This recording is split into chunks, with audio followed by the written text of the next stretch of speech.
halkani waa Aflax Academy. Course-kana waa Time Management and Productivity. oo ay tahay micnaheedu maamulidda goorta ama waqtiga iyo inaad noqoto qof wax soo saar leh noloshiisa ama noloshiisa wax ka bedela. fadlan dhamayso videogan si aad u aragto course-kan waxa ku dhex jira iyo waxaad ku baran doonto. ma tahay qof doonaya inuu nolosha heer ka gaaro laakiin aan weli xaqiijin. ma istiraahdaa waxaas qabso maanta ama waxaas qabso toddobaadkan ama isbuucan ama waxaan bishan qabso ama sanadkan heer ka gaar. laakiin bal ibtilada dhacday maalintii baa dhamaatay 24 saac wili meeshaadii baad joogtaa waxa maad qabsan. toddobadii cashaa dhamaatay wili waxba ma haysid. bishii baa kugu dul dhamaatay wili wax ma la taaban karo maad qaban. iska daa waxaas oo dhane sanadkii baa xitaa dhamaaday adoon wili waxba qabsanin. arintaas ma kugu haysaa stress iyo madax xanuun badan? haday tahay jawaabtaadu haa, course-kani waa kaagi. ma shaqaysaa saacado fara badan?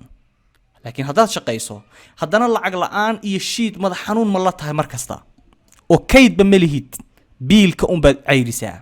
arrintaasi mar kale madax xanuun kale ma kugu tahay? walwal badan ma kugu haysaa sidaad lacag u samayn lahayd si aad noloshaada heer u gaarsiiso? ama maye walwal badan ma kugu haysaa sidaad noloshaada wax uga bedeli lahayd? ma doonaysaa inaad joojiso caado xun sida balwad aad leedahay ama dambi aad samayso aad ku imtixaaman tahay? war waxa iska daayo waqti badan ma kaaga baxaa meelo badan oo aan faa'iido ka soo gelin sida social media kuma darin haddii faa'iido ka soo gelayso sida saaxiibo aan wanaagsanayn oo waqti badan u kaaga lumo. ma ku imtixaaman tahay fadhi ku dirir iyo farataagtaag? xaqiiqdii ma doonaysaa inaad horumar gaarto niyo baash markaad kaftanka ka saarto? hadday yihiin jawaabahaagu haa, course-kani mar kale waa kaagi. course-kan wuxuu ku saabsan yahay laba qaybood. qaybta koowaad waa time management iyo productivity. qaybta koowaad waa maamulidda goorta, waqtiga ama time-ka. waa hal eray laakiin saddex luqadood baan kuugu sheegay. waxaad dareemaysaa ereygani muhiimadda uu leeyahay. ereyga waqti waa carabi, af Soomaali waa goor. time-ka goor baa la dhahaa. goormaad tegaysaa? goormaad imaanaysaa? goormaan isguursanaynaa? goorma. qaybta xigta ee course wuxuu ku saabsan yahay productive person, inaad noqoto qof wax soo saar leh. war markaan kuu soo koobo macnaheedu waxa weeye inaad time-kaaga ilaaliso oo maamusho isla markaana aad guul gaarto. su'aal baan ku weydiinayaa, bal ka waran haddii lagu siiyo lacag dhan 86,400 oo dollar, goormaa lagu siiyey? maalin kasta waa lagu siiyaa. hadda lacagtan ku yidhi ma maxay? waa 86,400 oo dollar ayaa maalin kasta akoonkaaga lagugu shubaa every single day. ma 86,400 oo dollar oo akoonkaaga maalin kasta. laakiin lacagtan waxay kaga duwan tahay lacagaha kale. you can use it, waad isticmaali kartaa, but you cannot save it. laakiin ma save garayn kartid. $86,400 to your account in every 24 hours.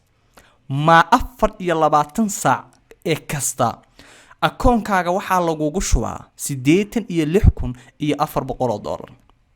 laakiin saan hore kuugu sheegahay ilaawin, waad isticmaali kartaa lacagtan laakiin may kaydin kartid. oo maxay tahay micnaheedu? it will be deleted, waa laga saarayaa akoonka lacagtan after 24 hours. 24 saac markay dhamaato lacagtan akoonkaaga waa laga saarayaa. 24 saac ee xiga haddana intii oo kale lagugu shubayaa 86,400 oo dollar. waxaad haysatana waa maxay? waa 24 saac oo kaliya. maxaad samayn lahayd marka? maalintaadu say u ekaan lahayd? fadhi ku dir ka war ma aadi lahayd? maya. social media ka war waqti ma kaaga lumi lahaa? waa maya. TV ma daawanaysaa? maya. hiblaayo ma la sheekaysanaysaa? maya. TikTok ma daawanaysaa oo marba mid comment ma ka bixinaysaa oo 5 saac ma ku bixinaysaa?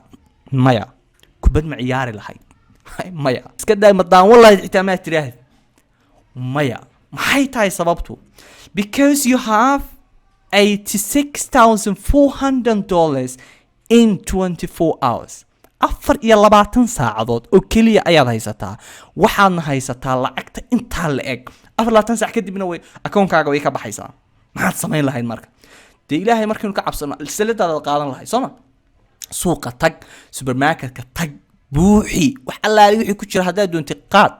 dukaamada ugu qaalisan tag dhar iibso guri iibso baabuurta kuwa ugu qaalisan baayac ta ilaa nin lacag laa tahay sababtu maxay tahay because waxaad haysataa $86,400 ayaad haysataa in 24 hours so waxaad ahaan lahayd mashquul meesha u dambeeyay si aad lacagta u isticmaasho intaysan kaa bixin wartimo beentayba aan ku fasiro hadaba lacagtan aad ku mashquulsan tahay lacagtani waxa weeyaan 86,400 waa waqtiga aad haysato 86,400 waa how many seconds in 24 hours 24 saac second u bedel ilbriqsi u bedel 24 saac waxaad haysataa 86,000 iyo 400 oo ilbriqsi ama second baad haysataa cimrigaaga oo dhan waa intaas weeyaan haddaba waxaan leenahay hantida ugu qaalisan aan haysano waa waqtiga weeyaan cidi kuma siin karto ma amaahan kartid ma kaydsan kartid hadduu ku dhaafo ma soo noqonayo hantida ugu qaalisan ee adduunka taala waxa la dhahaa waa waqtiga bal haddaynu dhinaca diinta ka fiirina rasuulku wuxuu leeyahay sallallahu alayhi wasallam la tasaalu qadama abdin yawm alqiyaama maalinta qiyaamo banka lagu xisaaminayo waa lagu istaajin ilaahay agtiis mana dhaqaaqaysid ilaa lagu xataa yus'al ilaa lagu su'aalo an dhowr shay an umri baa kamida fiima afnaa war umrigaagii maxaad ku soo bixisay ilaa lagu dhaho cimriga lagu sheegay waa lifetime kaagi waa time kaagi waa secondada aanu ka hadlayno de aakhirta la iskaga harimay waa la isweydiinaya kadib su'aalo kale qofka la weydiinayo iyana muhiima cilmigaagi maxaad ku samaysay maalkaagi xagee ka keentay xagee ku bixisay xitaa jismigaaga lagu weydiinaya lugahaaga iyo gabcahaaga iyo boodhigaaga maxaad ku samaysay wax kale iska tahay laakiin meeshan xadiiska hadda uga jeego waxa weeyaan an umri fiima afnaa war umrigaagi maxaad ku soo bixisay that's a lifetime in xadiiska rasuulku sallallahu alayhi wasallam nicmatan laba blessing laba nimco waaweyn oo dadka la siiyay dadku intooda badan ma oga kama faa'iideystaan maxay tahay as-siha wal firaaqa free time iyo health free time fiiri waa time kan lagu siiyay waa nimco weyn waa waxaadan gaarayn bal qiyaaso diintiida herkaasi ka taagan tahay timeka maadigii iyo nolosha aan ku noolnahayna heerkaas ay ka taagan tahay haddaba waxaad ogaataa haddaad aragto nolosha qof kaa wanaagsan ama horumar gaaray kaama fiicna kaliya wuxuu kugu dhaafay inuu isticmaalay ilbiriqsiyada tan secondiskan ku dhaafaya maalin walba ina dhaafaya ayuu isticmaalay taasuu heerkaas ku gaaray watahay ugu dambeyntii insha Allah course-kan intaan ku guda jirno course-kani horaan usoo sheegay insha Allah qodobadaas ayuu ka dhisaya insha Allah ta'ala course-kana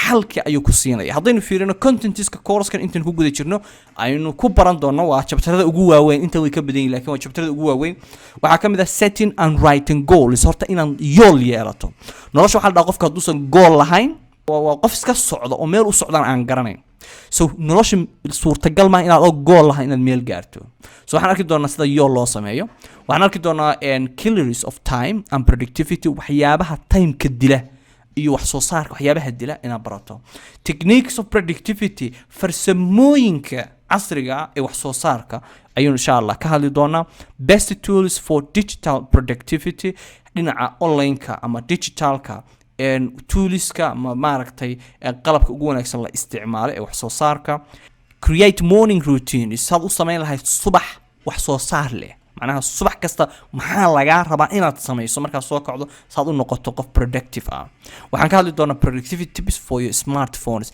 telefoonka aad isticmaalayso meesha waqtiga ka lumiyo see u isticmaali kartaa mobilkani suu noloshaada uga qayb qaato inaad wax soo saar yeelato waxaan ka hadli doonaa steps for business productivity hadaad doonayso dhinaca ganacsiga xilamida sidee ganacsigaaga u noqon doonaa wax soo saar mille email iyo WhatsApp productivity Soomaaliya inta badan emailka ma badna laakiin WhatsApp-ka isticmaasha WhatsApp-kaagu suu u noqon karaa mid wax soo saar leh strategies for eliminate stress and bring waxyaabaha stresska iyo murugada ka saariyo farxadda ku keenaya insha Allah ta'ala qodobadaas oo dhan aynu ka hadli doonaa intaynu course ku jirno iyo waliba kuwa kaleba waatahay waad ku mahadsantahay inaad dhamaysato videogan course-kan iyo kursooyinka kale ee Aflax Academy waxay ka baxaan shabakada aflaxacademy.com meel kale lagama barto meel kale haddaad ku aragto waa unlegal kooraskiina hal qof baa iibsan kara laba qof islama iibsan karaan haddii aad iibsatana cid kale uma gudbin karto marka kooraska dhammaystiran wuu duuban yahay oo casharkan waa kiisi koowaad sida casharkan uu duuban yahay ay casharadoo dhan u duuban yihiin kaliya waxaad nagala xiriiraysaa whatsappka shaashada kaaga muuqda waa lagu diiwaan gelinayaa